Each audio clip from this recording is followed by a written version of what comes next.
প্রিয় সপ্তম শ্রেণীর শিক্ষার্থীরা, সবাইকে স্বাগতম জানাচ্ছি। তোমাদের গণিত বিষয়ে আকৃতি দিয়ে যায় না এই অভিজ্ঞতায় 120 পৃষ্ঠায় একক কাজ 2 সমাধান করব।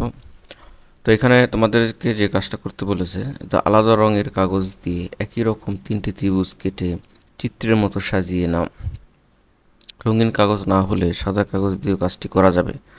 আগের চিত্রের মতো এখানেও সরলরেখা তৈরি হচ্ছে কিনা, অর্থাৎ কাজ একে আমরা যে কাজটা করেছিলাম, যে একটা ত্রিভুজকে 3 খণ্ড বিভক্ত করেছিলাম, 3 খণ্ড বিভক্ত করে এই খণ্ডগুলো আমরা একটা সরলরেখা তৈরি করেছিলাম। সেই সরলরেখায় 3টা কোণ মিলে 180 ডিগ্রি বা সরলকোণ তৈরি হয়েছিল। এখন এই 3টা ত্রিভুজ দিয়ে সে আগের মতো সরল কোণ তৈরি হয় কিনা সেটা একটু আমরা দেখব এখানে। তাহলে এখানে দেখো, তোমরা চাইলে রঙিন কাগজ দিয়েও 3 কালারের ত্রিভুজ তৈরি করতে পারো, অর্থাৎ সাদা কাগজ দিয়ে করলেও হবে।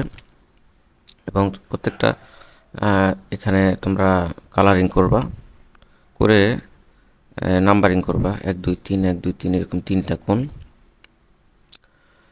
তো এরপরে এখানে তোমরা যেটা করবা যে এই 3টা কোণগুলো মানে কোণগুলা একটা সরলরেখা বরাবর মিলাইতে হবে, যেন 3টা কোণের যোগফল 180 ডিগ্রি হয়।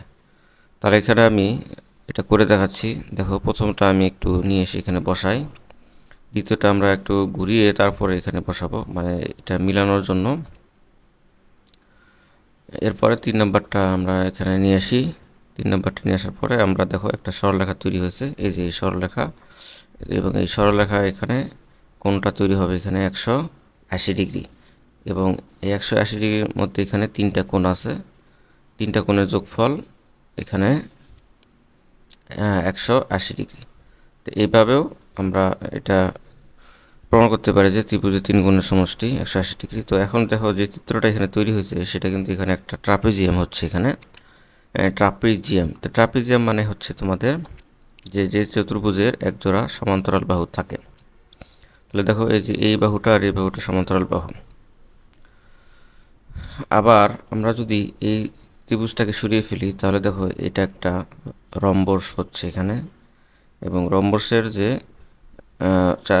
চার বাহুর দৈর্ঘ্য সমান এখানে হচ্ছে, অথবা এটা একটা সামান্তরিকও বলা যায়, কারণ রম্বস একটা সামান্তরিক। আবার দেখো, এটা আনার পর যে এটা যদি বাদ দিই আমরা, তাহলে আমরা যেটা পাচ্ছি যে এটা একটা, এই যে এই অংশটুকু হচ্ছে একটা সামান্তরিক। সামান্তরিকের বিপরীত বাহু সমান এবং সমান্তরাল।